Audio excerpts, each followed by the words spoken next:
참 예수님, 성경 특강 시즌 1, 2, 3까지 다 했고 이제 본 강의 들어간 겁니다. 그래서 여러분들 제가 이렇게 빨리 안 나가도 우리가 무슨 뭐 목표가 있는 게 아니잖아요. 하나를 알아도 제대로 알고 넘어가야지 나중에 이제 성서를 이해하실 때 이게 다 연결이 돼 갖고 고개를 끄덕끄덕하게 되기를 바라는 마음으로 천천히 나가는 겁니다. 자, 지난 시간에 인디오 키체촉 홍수 신화 얘기했는데 또 아마존 인디오의 홍수 신화가 있어요. 대홍수 전설은 아마존강 인디오에게도 대대로 전해지고 있다. 이에 의하면 어느 날 천지가 무너져 내리는 듯한 무서운 소리가 났다. 만물이 암흑 속에 잠긴 뒤에 큰 비가 쏟아지기 시작했다. 비는 만물을 휩쓸어 버렸고 온 세계가 물에 잠겨 버렸다고 한다. 또한 브라질의 한 전설에는 물이 점점 차올라 모든 것이 물속에 잠겼다. 암흑과 큰 비는 그치지 않았다. 사람들은 어디로 달아나야 좋을지 모른 채 우왕좌왕 달아났다. 가장 큰 나무를 보고 이것을 타고 오르는 사람이 있는가 하면 산 위로 올라가는 사람이 있었다고 한다. 그러니까 여러분들 이제 이렇게 생각하시면 돼요. 정말로 이게 굉장히 되게 위험한 발언인데 노아 한 사람만 이 홍수를 경험하고 거기서 살아났느냐? 그렇게는 안 본다는 거죠. 전 세계에 흩어져 사는 사람들이 다 홍수를 경험했고 다시 또 그 홍수 신화를 알고 있으면서 전부 다 전멸했는데 살아있는 사람이 있었다는 거죠. 그래서 이 홍수로 노아 한 사람만 이 홍수를 경험하고 한 사람만 살아났다는 것은 좀 무리가 있는 거죠. 자, 홍수 신화 속에서 이제 의미를 좀 한번 찾아보면 좋을 것 같아요. 이거는 홍수는 신의 경고라는 거죠.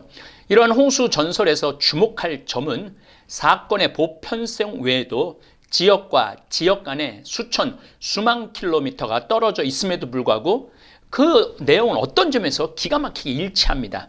예를 들면은 거의 모든 홍수에 대해서 재앙을 일으키는 신이 나타나 선택받은 일정한 사람들에게 대홍수에 대하여 경고를 합니다.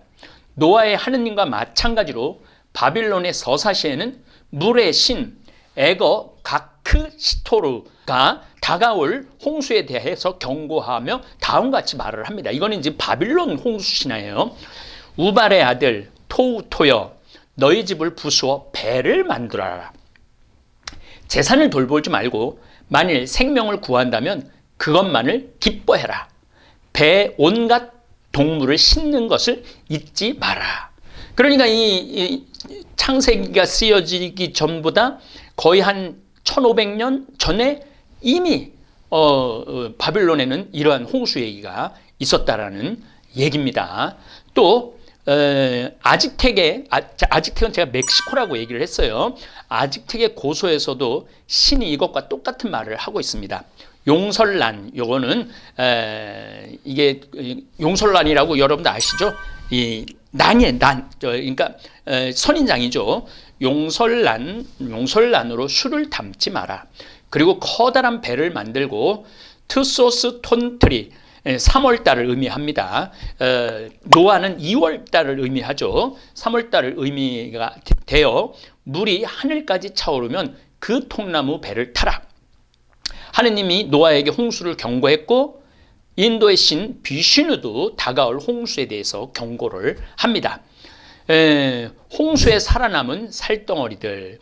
자, 두 번째로 공통된 점은 신의 경고를 받아들여 홍수에서 목숨을 건진 사람이 갖가지 동물을 데리고 살아남았다는 사실입니다.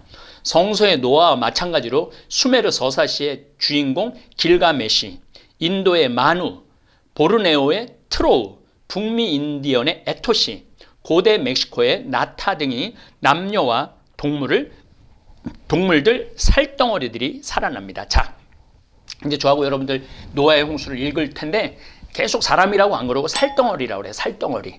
왜 살덩어리라고 그러냐면은 하느님하고는 다른 거야. 그러니까 하느님의 영이 거룩하고 정말 이 완전한 영이 충만한 영이 있어야 되는데 이 살덩어리들은 죄악에 빠져요. 죄악에 빠져갖고 타락해요. 그러니까 다 살덩어리라는 표현을 많이 합니다. 홍수로 불어난 물이 빠지기 시작하자 목숨을 건진 사람들은 물속에서 가장 먼저 모습을 나타난 대개 산 꼭대기에 상륙을 한다 그래요. 많은 신화에서 나틸산에 이르러 배가 멈추었다. 나틸산이 배가 나아가는 것을 막았다. 배는 움직일 수가 없었다. 길가메시 서사시 성경에 나오는 서사시인데 성경에 나오는 노아의 방주와 머물렀던 산의 경우 아라랏산이라고 그러죠. 경우는 오늘날 터키와 러시아 국경지대에 있는 아라랏산이다. 또한 그리스 홍수의 주인공 데칼리온의 경우에는 오프리산, 또 다른 이름은 팔라소스산이라고 그래요. 이것도 제가 그리스를 갔을 때 얘기 들었던 산입니다. 지나가면서 얘기를 들었던 것 같아요. 홍수에서 목숨을 건진 남태평양의 타이트인 선조의 경우에는 피트히트 산의 정상이고, 한국에서는 오늘날 중국에 있는 아란산이 그 역할을 대신한다고 그러는데, 한국에서는 저는 백두산으로 봤어요. 홍수설화에는 방주는 아니지만 이와 유사한 반드시 배들이 언급을 되었는데, 이런 배들은 신의 경고로 말미암아 건조되고 홍수가 끝나면 산의 정상에 남는다는 내용이 담겨 있습니다. 노아의 이제 배는 제가 사진으로 보여줄 거예요. 실질적으로 미국에서 노아의 홍수만한 배를 만들어 봤어요. 시키는 대로.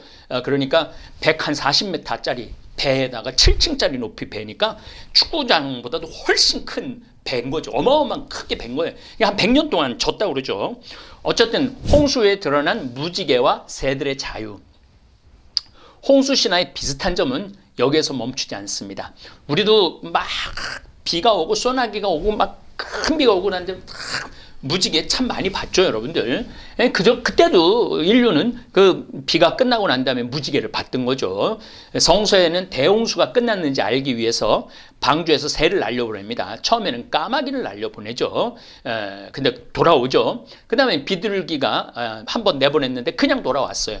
그리고 두 번째 이제 비둘기를 이제 내보내니까 올리브 나무의 가지를 부리로 물어와서 이제 홍수로 인해 물에 빠졌다는 이야기가 됩니다. 수메르의 홍수 전설의 주인공도 노아처럼 육지가 나타났는지를 알기 위해서 새를 날려 보냅니다. 서인도제도는 미국의 이해 때 여러분들 들었을 거예요. 카리브 섬, 그러니까 미국 바로 쿠바 이쪽 얘기입니다. 서인도 제도, 중앙 아메리카 및 북아메리카의 인디오 속에 전해져 내려오는 홍수 전설의 주인공들도 성경의 노아처럼 행동을 합니다. 즉 물이 빠지자 날려보낸 새가 부리로 나뭇가지를 물고 들어온다. 자, 여기서 이제 제가 여러 번 말씀드렸지만은 이제 홍수에 대한 이야기도 좀 하고 싶고, 어떤 하느님의 섭리에 대한, 하느님의 경고에 대한, 죄악에 빠진 경고에 대한 이야기도 하고 싶고, 자연의 무서움, 이런 얘기도 하고 싶었던 거예요. 그때 당시의 사람들은 우리가 지금 알고 있는, 물론 그때는 우리보다 알고 있는 지혜가 많은 게 또 다른 방향으로 많죠. 지금 현대인들은 별을 거의 못 보잖아요. 이 사람들은 저녁만 되면 별 보잖아요. 그러니까 별에 대한 지식이 차고 넘치는 거죠. 지금 우리나라는 뭐 지금 뭐 삼등성 그 다음에 시리아 시리우스 별 큰 개자리, 작은 개자리, 카시오페아, 북두칠성, 북극성, 이거 어디 있는지 찾아보라 그러면 아마 우리 지금 찾아볼 수 있는 사람, 도시 있는 사람은 거의 모를 거예요. 저같이 이렇게 시골에서 한 20년 동안 하늘 본 사람은 달하고 금성이 언제 뜨는지, 이제 금성이 막 이제 뜰 계절이 이제 옵니다. 2, 3, 4는 금성이 굉장히 새벽에 밝게 떠요. 화성이 또 어떻게 뜨고 이런 것들을 볼 수 있는 거죠. 그러나 그때 시대의 사람들은 그런 원 경험, 이런 경험을 가지고 다 같은 경험을 고유를 했던 거죠. 이게 서로 소통은 안 되지만 그 원 경험을 가지고 신화를 만들어냈던 거죠. 이 유대인들도 이러한 신화를 가지고 와서 이스라엘 사람들한테 그러한 과거에 있었던 원 경험이 하느님을 설명하고 싶었던 거예요. 하느님의 뜻을. 예수님이 이 지상에 오시기까지 2000년 이상이나 성경을 읽고 있는 인류는 홍수가 끝났음을 의미하는 무지개가 하늘에 걸린 것을 알고 있습니다. 앞서 길가메시의 서사시가 새겨진 점토판이 고고학적으로 발굴됨으로써 성경 속의 무지개는 신빙성의 강도가 더욱 높아졌죠. 그리고 연달아 일어나는 재미있는 사실은 아메리카 인디안들의 전설과 경전, 그리고 태평양의 폴리네시아, 폴리네시아가 파푸아 뉴기니아하고 인도네시아하고 쫙 연결돼 있을 때 그런 지역을 폴리네시아 지역이라고 그러거든요. 신화 속에서도 무지개 이야기가 나옵니다. 그러니까 이게 이 인류의 원 경험이에요. 또 저는 여기다 한 가지 더 원 경험을 또 하나 첨가하고 싶은 게 있어요.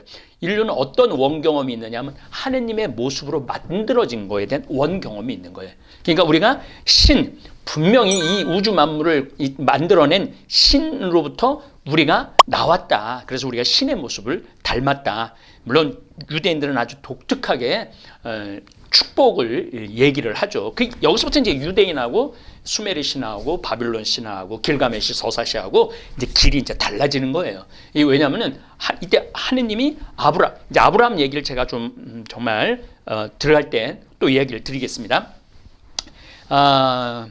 창세기 이 기록과 고대 수메르의 전설에서처럼 아메리카와 태평양의 신화에서도 하늘에 걸린 무지개는 홍수가 끝났음을 알리고 있는 거죠. 그리고 이제 하느님의 약속을 얘기하는 겁니다. 무지개 이야기 못지않게 경이적인 유사점은 여기서 끝나지 않습니다. 예를 들어 멕시코 아즈텍인 요 아즈텍 사람 문명은 제가 요즘 성경 특강보다는 미국의 이해 때 말씀을 드리겠습니다. 아즈텍 사람들은 독특한 제사법이 있었어요. 막 저 다른 인디안들하고 싸워갖고 이기면 포로로 데리고 오잖아요. 포로로 데려오면 어떻게 하냐면 심장을 꺼내요. 심장을 꺼내갖고 심장을 불살라서 신한테 바쳐. 다시 말하면 200명을 끌고 가면 200명 심장을 다 갈라요. 다 갈라갖고 신한테 바치는 거죠. 아주 잔인한 문명을 갖고 있었죠. 그러나 어느 때부터 심장으로 하는 제사를 관두기 시작했느냐면은 과달루페 성모님이 발현하면서부터 가톨릭 신앙을 받아들이면서부터 그런 문화가 점점 없어지죠. 어쨌든 아즈텍인의 전설에서는 티틀라카팔이라는 신이 신이 나타라는 이름을 가진 사람에게 다가올 대이변에 대해서 경고하고 방주를 만들라고 충고를 합니다. 다른 신들은 인간이 모두 죽었다고 생각을 합니다. 그런데 물이 빠지자 나타와 그의 처가 불을 지펴 물고기를 굽기 시작했다. 물고기를 굽는 냄새가 하늘에 다다르자 신들은 인간 중에 누군가가 살아있는 게 틀림없다고 생각을 했다. 누가 불을 피우고 있지 않는가? 무엇 때문에 이렇게 하늘을 그을리는가? 다시 또 말씀드립니다. 유대인의 하느님만이 인간에게 복을 주는 거예요. 그리고 다른 민족들의 그 신화는 전부 다 인간이 우리를 시끄럽게 한다. 저것도 다 죽여야 되겠다. 왜 이렇게 시끄러우냐? 신들은 시끄러운 게 싫었나 봐요. 근데 이게 물고기 굽는 냄새가 나네. 틀림없이 사람이 살아있다. 누가 불을 피우고 있지 않는가? 무엇 때문에 이렇게 하늘을 그을리는가? 하고 신들은 부르짖었다. 분노한 신들은 인류를 말살시키는 작업을 완성시키려 했지만 티틀라카판 신이 목숨을 건진 인간을 살리자고 부탁을 한다. 성경에서도 노아가 불을 피워 재물을 저하고 성서는 읽을 거예요. 불을 피워 재물을 구워서 하느님이 이 냄새를 맡고 다시는 사람 때문에 땅을 저주하지 않겠다고 결심하는 성서의 구절이 나옵니다. 그러니까 이제 점점 이제 방향이 달라지죠. 성서는 아주 굉장히. 그래서 제가 지난주 주일날 강론 때 절차를 중요시하는, 절차를 밟은 예수님, 절차를 중요시하는 하느님에 대한 얘기를 강론으로 했어요. 하느님은 인간을 구원하기 위해서 연애 편지를 썼는데 그 절차가 하나, 그 아들 예수님이 강생, 인카르나시오라고 그래. 인이라는 건 아내, 까르는 몸, 까르스. 그래서 카니발이라는 축제가 그 까르스, 살덩어리, 나시오. 그러니까 하느님이 살덩어리 안에 오셔서 인간화하셨다. 그걸 강생이라고 그러죠. 그 강생까지 하느님은 그 절차를 어기시지 않고 쫙 거의 완벽한 상태에서 예수님이 이 세상에 와갖고 인간을 구원의 문을 열어준 거죠. 홍수 이후 축복받은 인간들, 바빌론의 신화에서도 이와 비슷한 이야기가 나오는데 홍수 뒤에 재물을 굽는 냄새를 맡은 신들은 파리떼처럼 모여든다.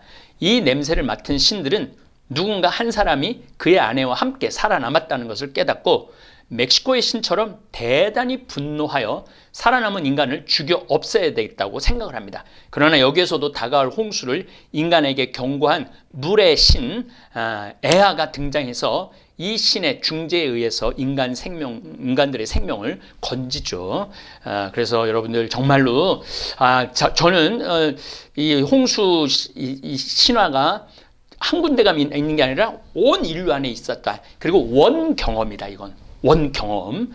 그리고 인간이 신으로부터 창조된 양심을 통해서 신을 찾아 나가는 그런 여행도 인간도 했다는 거죠. 하느님도 우리한테 다가왔지만 인간도 했는데 그 가장 완벽한 여행을 한 사람이 아브라함이라는 거예요. 아브라함. 노아의 방주, 미국의 관광시설 아크 인카운터. 나 여기는 못 가봤어요. 이제 사진으로만, 신문으로만 봤습니다. 관광시설 아크 인카운터의 노아의 방주는 성경에 규정된 대로 길이 300암마, 약 135m. 암마라는 게 뭐냐면 요 팔 아래쪽부터 여기까지예요. 요거를 한 암마라고 그래요. 요게 한 암마니까 한 40cm 정도 된다고 봅니다. 40에서 45cm 정도. 그러니까 그대로 길이 300암마, 135m, 너비 50암마, 22.5m, 높이 30암마, 13.5m, 건물 7층 높이, 축구장 면적이 1.5배에 달하는 규모로 전부 목재로 만들어서 전시해 놓았습니다. 노아의 방주는 성경 창세기에 나오는 거대한 배로 지구에 대홍수를 내려 인류를 심판하려 했을 때 노아와 셈, 함, 야펫 그리고 그 가족들, 아내들만 큰 방주 덕분에 40일간 대홍수에서 살아남을 수 있었죠. 노아는 이 방주를 거의 100년에 걸쳐서 만든 걸로 추측이 됩니다. 이 정도 축구장 한 배 반만 하고 7층짜리를 질라 그러니까 100년을 거쳐서 졌다고 봐야죠.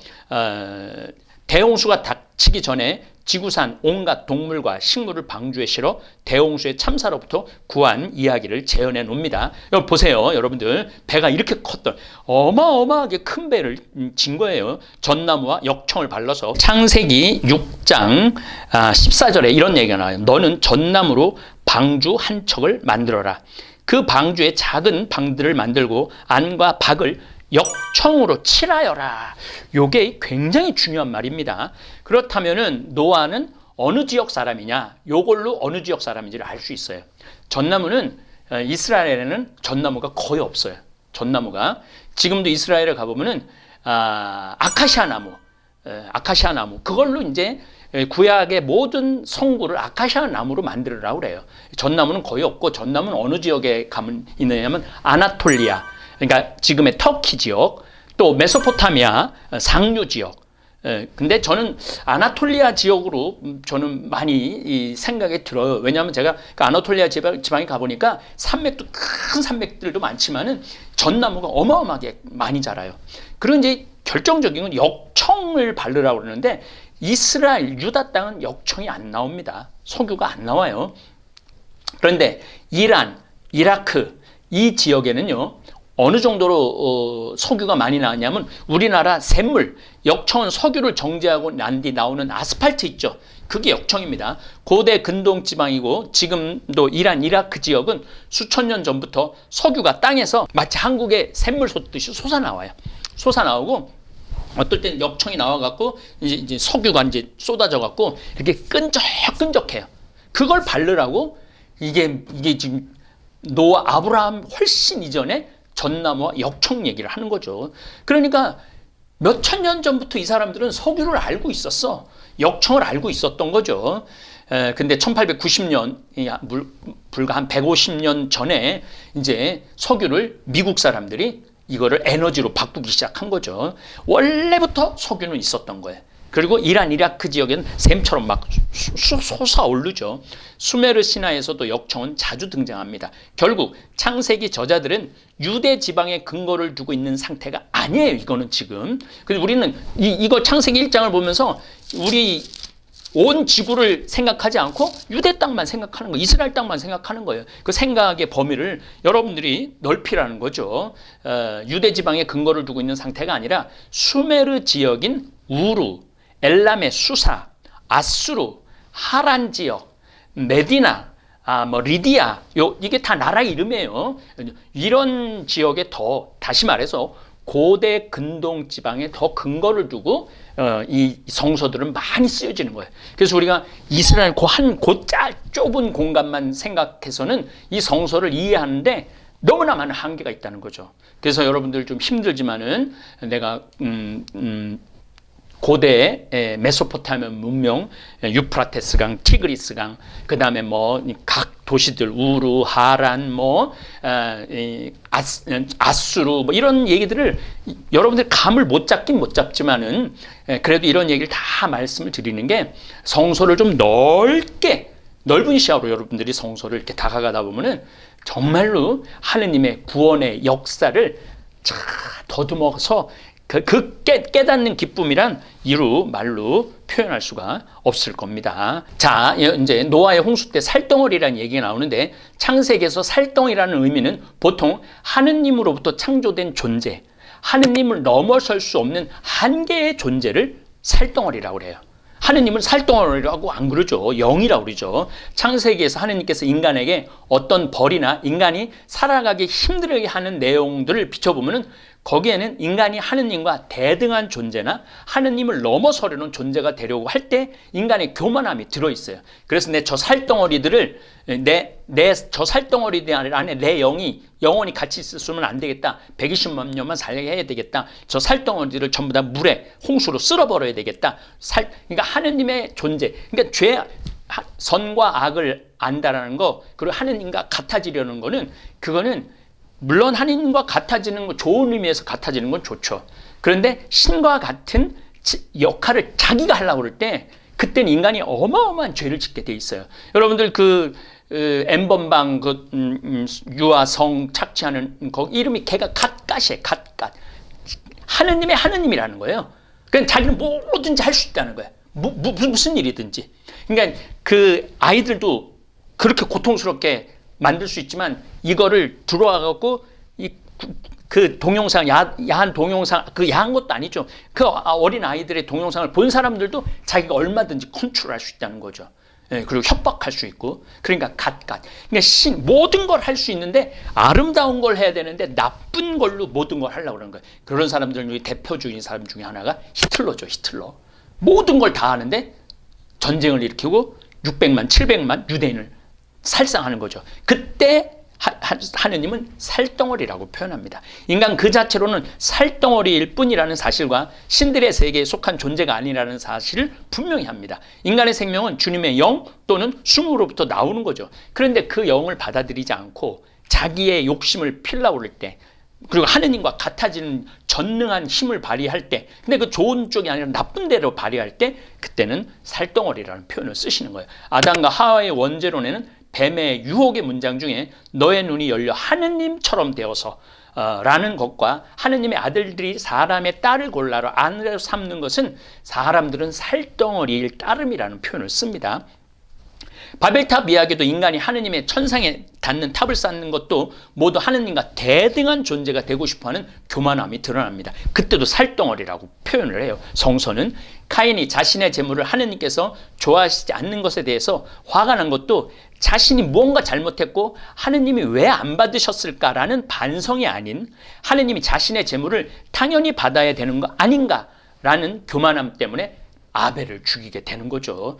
그럴 땐 살덩어리라는 표현을 써요. 다음 시간에는 성서를 직접 읽으면서 여러분들 노아의 홍수 이야기를 하도록 하겠습니다. 예, 감사합니다.